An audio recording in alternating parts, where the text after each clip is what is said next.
Yeah, so I'm Kira Golden. I moved to Puerto Rico in 2014. I first went out to the island in December 2013. Got a call from, many of you may know, Jill Banner. She's the CEO of iPlan Group, the self-directed IRA custodian. And she's one of my people who, when she calls me and says, "When can you be in Puerto Rico?" and says, "Because I'm here right now," I hang up the phone, I book a flight, and I say, "I'll be there in 4 hours." and she was right, and it was game changing. So she's the one that introduced me to Puerto Rico, the prior to even the opportunity zones, the phenomenal tax incentives on the island, and the phenomenal opportunity. Kathryn, who is my hero and mentor, took the words out of my mouth and said, it's like I used to say. In fact, you can go back and find 2014 podcasts in which I said investing in Puerto Rico is like being a superhero and having superhero future glasses, because it's like the 1980s and you can see exactly what's going to happen. um, so over the last 8 years, I've learned a number of things about investing, about real estate, and about Puerto Rico. I'll share kind of high level, and then my preference is to just open it up for any questions. I'd much rather just answer questions you guys have. Um, just brief by way of just letting you know I have competency to speak on what I'm speaking. I've renovated, I started in real estate in 2000, gosh, yeah, whatever. I was 18. I'm 37. You can do the math. It was a while ago, almost 20 years ago.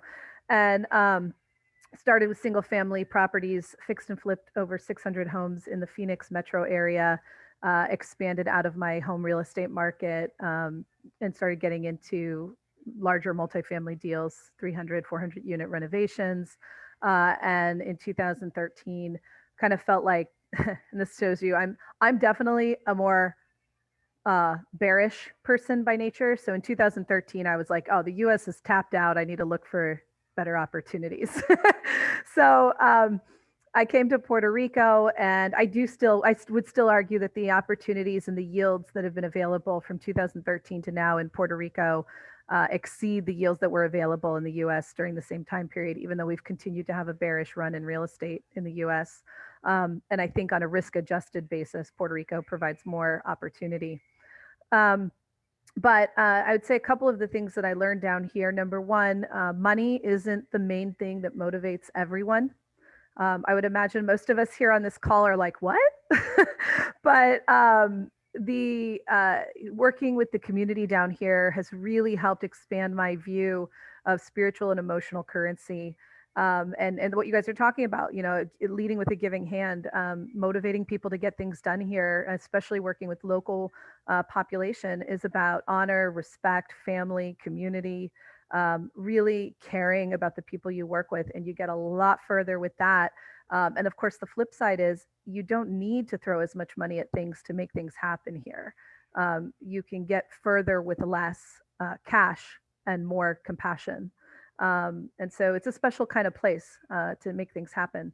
Um, Having said that, I still think there's huge upside and economic opportunity, or I wouldn't be here. Since I moved here as a single person, younger. I've had two kids, raised my two kids in Puerto Rico, or raising my two kids in Puerto Rico, and continue to do real estate down here. So we have a fund that we're closing out by the end of the year. It's actually two funds, two opportunity zone funds, roughly 100 million of investment capital available. Typically, and this is all I'll really say about this, other than by way of example.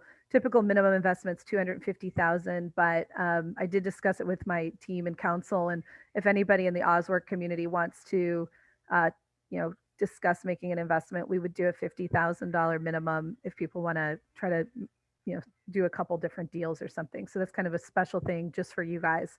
Um, but other than that, I've been doing real estate forever, multiple different countries. I've done deals in Hungary, I've done deals in France, I've done deals in the US, personal deals in Belize, and obviously a lot of deals in Puerto Rico. And one of the other major things I learned, having moved to Puerto Rico initially because of the tax incentives, and this might not be a popular thing to say on this chat, but I'll explain it. Investing for the sake of a tax benefit is a terrible idea. And I'll just give you an example using opportunity zones. If we invest in an opportunity zone because we're going to have tax deferral and we could have paid our taxes last year in a Trump tax rate, and in 5 years or 7 years you're going to have to pay your taxes, and tax rates have gone up. Think of it kind of like a traditional IRA. There's still some tax risk exposure that you could actually end up paying more in taxes than you would have if you hadn't made the investment, right? And not everybody who's selling you on an opportunity zone investment wants to say that, but I think it's important to address, primarily because at the end of the day, you want to make fundamentally good real estate investments. Irrespective of what tax incentives there may be, the tax incentive should be layered on top as gravy, as return enhancers. But you want a fundamentally good real estate investment. And I'm super excited about Puerto Rico because I feel like what's happened in the upper 48 is that many of the opportunity zones are, as they were designed to be, very depressed, very high risk areas that have a lot of underlying economic risk to the investment, where Puerto Rico, I believe, has more fundamentally solid upside at the core of the real estate investment opportunities. And then add to it the fact that it happens to be an opportunity zone. Obviously, that I'm biased. I love Puerto Rico. This is where I'm putting my time and energy. But I think that, as we look at investing, we want to look at just what makes a deal solid. And then if we can layer an opportunity zone on top of it, then that might be the thing to say, okay, yeah, let's jump in, let's take the risk, let's do it. So I'm a huge fan of the opportunity zones. I think it adds a lot of value, but we just always want to be mindful that the underlying investment has to be solid. We can't go, oh, well, we're saving so much on taxes, we're just going to be irresponsible with our capital. So I don't have anything really programmed. We've got a couple of deals down here. We've got single family stuff, industrial stuff, but I'll turn it over to you guys. What questions do you have about either Puerto Rico, real estate deals, or blanketing real estate deals and opportunity zones? Kira, thank you. I'm gonna just chime in. There's actually something that came up a little bit earlier. Yeah. About hurricanes and earthquakes in real estate. Yeah. Are you able to touch on some of that? Absolutely. Yes. I had that call last night actually with an investor. So fresh in my mind. Yeah. So the question was more about insurance and coverage and risk assessment around natural disasters, which is a reality, right? Absolutely. Absolutely. So the short version is there's insurance, be insured. I point to San Francisco, for example. There's a lot of homes that are built on literally dumps and on hillsides that are floodplains, and they flood every 100 years, and then people just rebuild them. It doesn't make sense. Thank God the government takes irrational market risk, because you couldn't build your home on a floodplain if it didn't absorb that risk for you.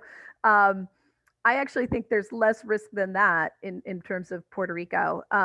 And I would actually turn the table a little bit and say, the big hurricane we had, Hurricane Maria, we were almost underprepared for it because Puerto Rico so rarely has major hurricanes. When I first got here, I remember the very first time there was a hurricane warning, I went to Costco to go, supply up. And I noticed all this yellow caution tape around the booze section, and I walked past it because I'm an American. I thought, well, that doesn't make any sense. Why is that there? And I grabbed my bottle of wine and went to check out, and they said, you can't buy alcohol when there's a hurricane coming. And I was like, what? Because, as Puerto Ricans, we tend to just get together and have a hurricane party because it was so infrequent that a hurricane would actually hit Puerto Rico. So when it came, it wasn't so much that the hurricane was so devastating. It was, and I don't want to downplay that. But the longer term impact had more to do with not having the infrastructure in place to be able to rebuild after the hurricane, and not having some of the energy redundancy that we have in the States and backup powers. But now I don't have a friend that doesn't have a generator. We're more prepared than ever. And I actually think that if I had to choose, if someone said, okay, you've got to invest somewhere that has hurricane risk, Texas, Florida, or Puerto Rico, where I would pick Puerto Rico, hands down, because we're more prepared. Our buildings, I think, are built better for hurricanes. And even then, we're still less likely to have one because they tend to start in the Caribbean and then pick up as they head up to the mainland. Same kind of, so like there's sort of a practical versus perception of risk conversation, I guess is what I'm getting at. The second piece to that though, is just, there, even where there is practical risk, there are insurance companies, they insure around these risks, and you carry the proper insurance, and it's block and tackling. We have a deal you sort of mentioned briefly in Aguadilla. It's a large 300,000 square foot warehouse, and we've got really good insurance on it. I like to insure to the point where it's almost a moral hazard. Like if this thing got obliterated, I might think, is it really worth rebuilding it, or should I take my check and go do the next deal? And you can do that. You can insure and make sure, and that's a risk reward kind of conversation. But I'm fairly risk adverse, and I like to make sure that if something happened, it's worth the extra 30,000 annually in premiums to make sure that if something happened, we're covered. And that happened. I mean, it took a little while, but any damage we had from either the earthquake or the hurricane, eventually got premiums paid out. They had a lot of claims to deal with, but it all got dealt with. Yeah, super, super thorough. And I figured you'd have a thorough answer about all that, especially to get into the hurricane party perspective, right? So is there something, Kira, that like big takeaway? I mean, maybe talk even more a little bit about your project. I know you're still raising some funds as well. Like where you guys are at, and anything that you want to sort of announce to the group, but also like if I'm thinking about starting and getting involved in a deal on the island, like where do I start, right? Yeah. So don't do what I did. You're welcome. I'll save you that 8-year headache. Start in like the San Juan Metro, or maybe like we're doing a deal in Aguadilla, but even then I wouldn't recommend that for beginners. It's a great market, and come on down. We want to see everybody there. But if you're going to run a deal point as a principal, start in the San Juan Metro. More for just the learning curve of doing things. The opportunity is great throughout the island, but I want you to stay. I want you to come and have a successful deal and make money and then do another deal. And so, I bought my first property in Cabo Rojo. It's going to be very, very profitable ultimately, but I had a much bigger learning curve than I would recommend jumping in on. I remember you talking very vividly about that on the bus tour that we did. Yeah. How much smarter you all are than I am. I mean, I think Kathryn said the timing is so perfect right now, and she's right. I got to the party a little early and had to wait for everyone to get here, but I'm happy you're all here. Yeah, it's fantastic. I mean, and I guess thank you for taking some of the bumps and bruises for a lot of people. You should certainly be acknowledged for that. When someone said, you need to have a backbone for this, like you've probably got this backbone of steel for doing it the way you did it. We happen to be, I'm not going to step over, we're in a male dominated industry. And one of the nicest compliments I get regularly is you definitely have more balls than I do. Truth, #truth. So there was a post Brian put an insurance option actually per that bit of the conversation. And I'm interested, Kira, like again, your project, maybe you can talk in a little bit more detail about like what that's doing for the island. I mean, it's job creation. There's like a ton attached to that, right? Absolutely. So I guess a good thing to touch on, like when I first moved here, Google, I remember writing Google Weekly at Apple saying, you have to map Puerto Rico. We need you to map Puerto Rico. Like there was no GPS because it hadn't been mapped. So I say that because there were some foundational things even 8 years ago that made it challenging that have dramatically improved.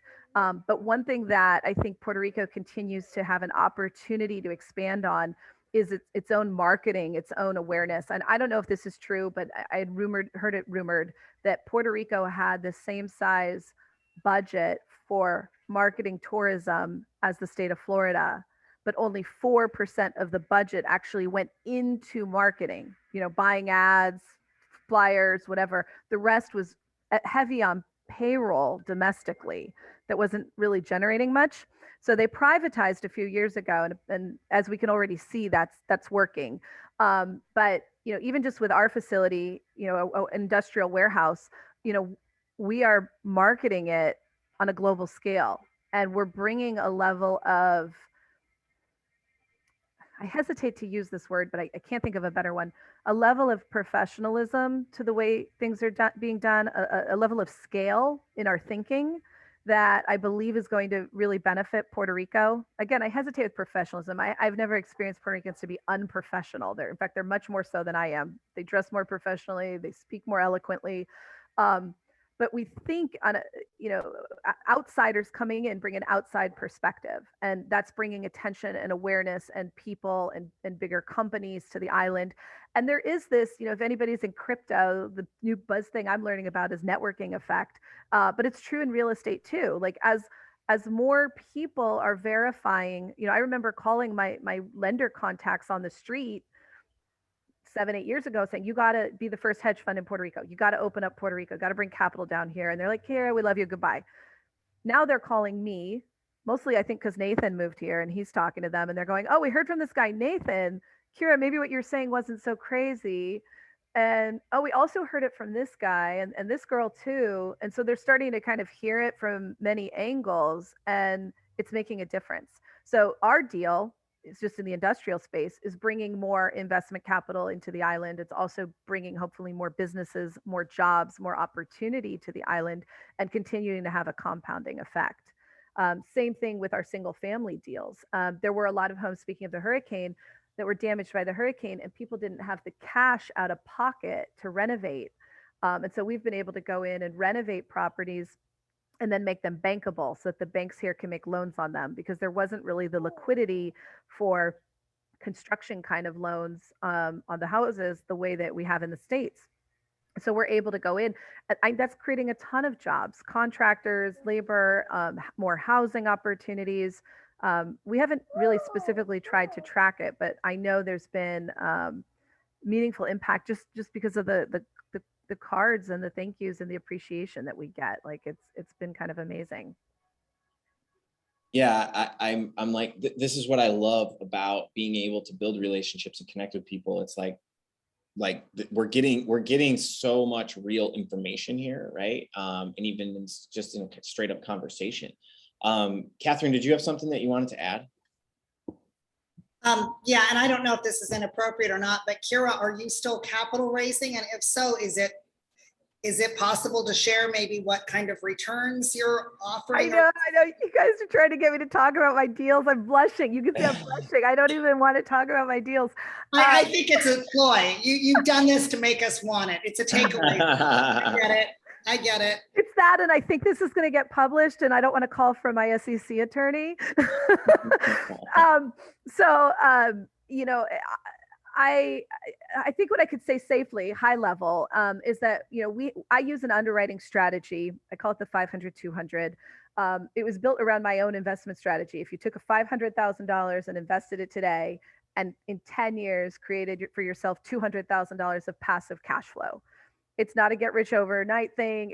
It's a pretty moderate, it's basically assuming a 20% annualized IRR, compounding that money, refinancing, pulling it out, buying more deals, right? That's the high level version.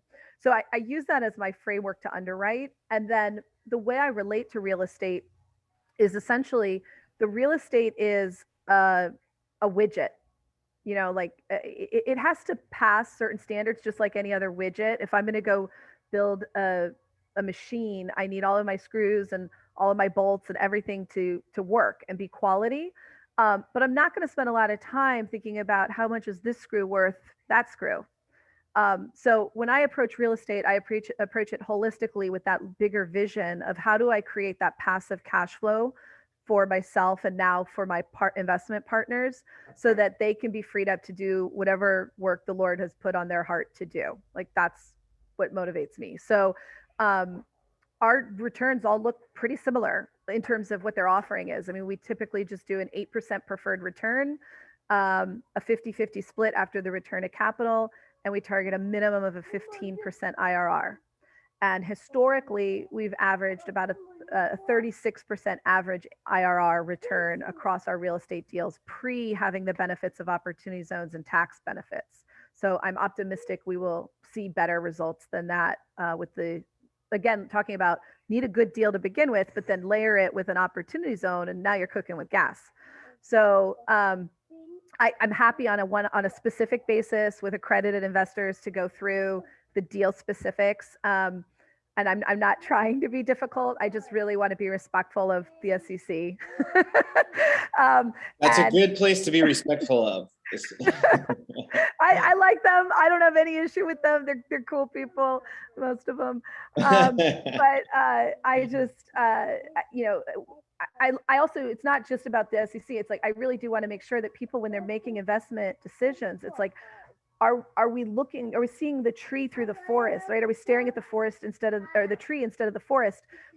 One of my deals versus my next deal versus my next deal are designed to be fairly interchangeable, and actually ideally work together so that you have a diversified portfolio. You might have some single family, some industrial, some hospitality, some, you know, and you might have geographic diversification, because at the end of the day, what I'm doing is I'm building, I have a principle called co-investment that's very fundamental to my strategy, which is I'm investing my capital, and my company grew from me doing my thing and other people coming along and being like, oh, I agree with the way you do that. I'm busy doing this over here. Can I just sidecar with you? Can I just throw my money in and you keep doing what you're doing? So my strategy is more big picture, and then each individual deal is just underwritten to make sure it supports that strategy. And then it's underwritten not so much on the upside, although obviously that matters, but I'm just making sure that every deal I do consistently hits the minimum upside hurdles and manages the downside risk. So I'm a little cautious about talking about upside, but happy to do it one-on-one.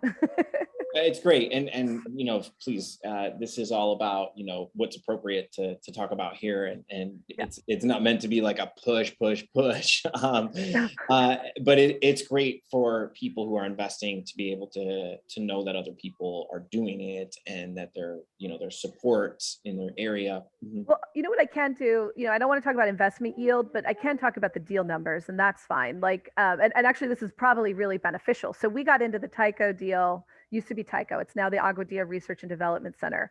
We got into that. We bought it for $9 million. We had original construction budget of $5 million. We're now 60 days in. My construction budget is 14. And we also originally expected to get like 725 in rents, and we'll probably see double that as well. So, you know, if I went through deal by deal and said, you know, how often the deals I do, and some people are like this, they're like, if you looked at their home and the way they live, they're all organized, structured, everything has a place. That's not, Kathryn's been to my house. That's not my house. I am much more driven by philosophy and principles. And so we adjust the levers as we go. We get, you know, if we can get twice the rents, but we have to spend twice the original construction budget, we're going to do that if the numbers work, even mid-deal. And we're going to constantly like assess what we're doing and make adjustments. And I think that style works a lot better in Puerto Rico, because it can be very challenging to anticipate everything. Like if I were to go and do a renovation in Phoenix, Arizona, I could literally run the entire deal without ever seeing the house or ever stepping into Arizona, because everything is so programmatic and so clear, and I know where I can buy things, and I know the supply chain, and everything's reliable. But part of why our budget went up so much is COVID's had a huge impact on the supply chain. And so in order to get some of the solar stuff that we want, we're literally having to like set up our own import chains to make it happen. And that's a little more expensive, but like, we're going to get it done.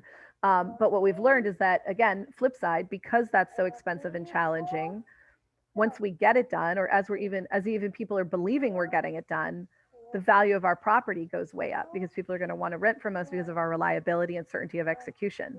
So it's a fluid game in Puerto Rico. And if you're somebody who like sets out your day and says, I'm going to do this at 9 a.m. and this at 10 a.m. and this at 11 and this at 12, you will be gray haired, if you have hair at all, very, very quickly.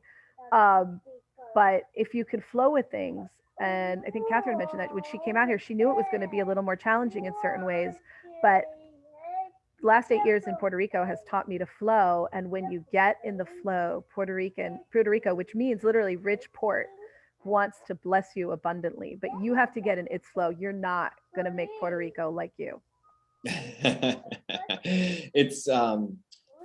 It's so refreshing, right, to hear from someone who's doing this. And I'm already seeing like all these messages in the chat, like, thank you. This is, because it's incredibly refreshing. And I think one of the things that you said, which is really important to note and to emphasize, is that like a deal needs to be a good deal, even like it can't be like OZ specific, right? And I think maybe it was Maria, did you put something in the chat here about like, were you using a bakery reference or something?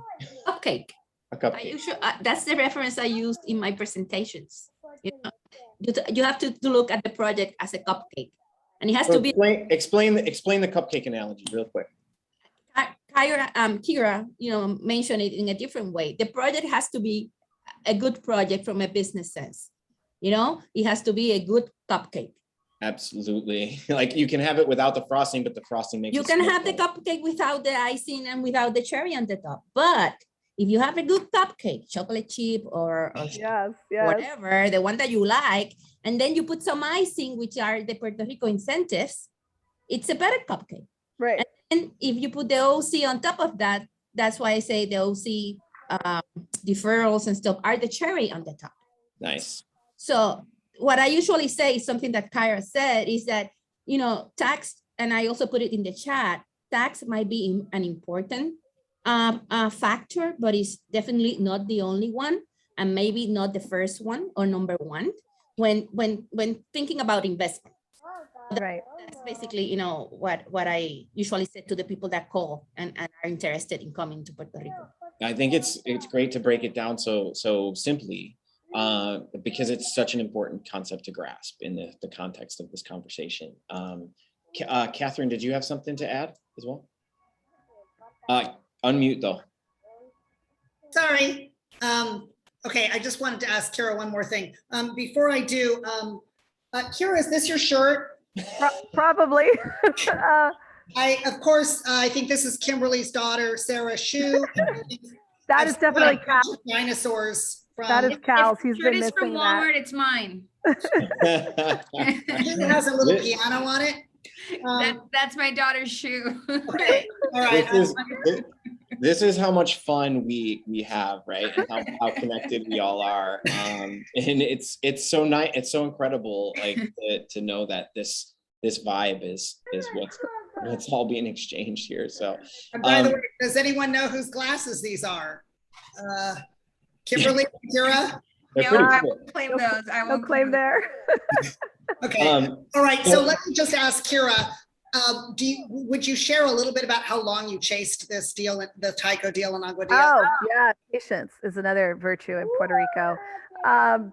So I originally actually, you guys will appreciate this story. So a con artist, and I don't normally do this, but I'm going to go ahead. A con artist by the name of Billy Matos, if he happens to knock on anyone's door here, originally showed me a deal, a number of deals, including this warehouse for, I think, $4.5 million was the price, about half of what we were looking at when we bought it for.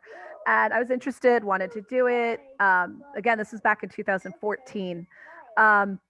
But ended up very quickly after connecting with Billy, disconnecting from Billy, and didn't want to circumvent him nor have to suck him back in to deal with the deal. So I let it lie for a while, and then started reaching back out, going back out. And I'll say a couple things happened. Number one, the tax and the carry costs of that building from 2014 till now were as much as the difference between what I could have bought it for then and what I bought it for now. So the seller did not gain anything additional by waiting to sell it to me at this point, right?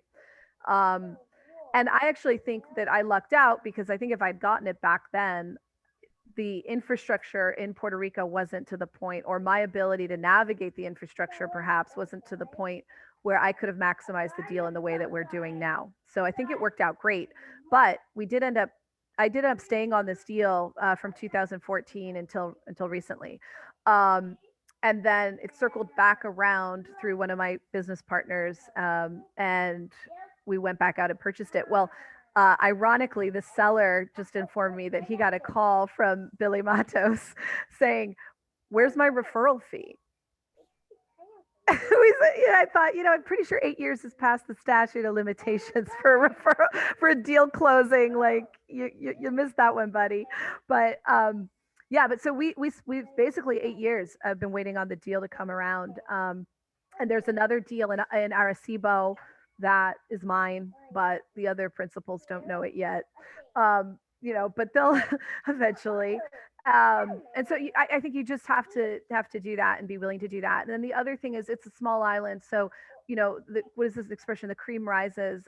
So, there's a handful of people doing deals on the island, and we seem to keep finding each other. And so it really doesn't matter who ends up tying the deal up or getting the deal or making the momentum, because the sellers know there's only a few people who actually close.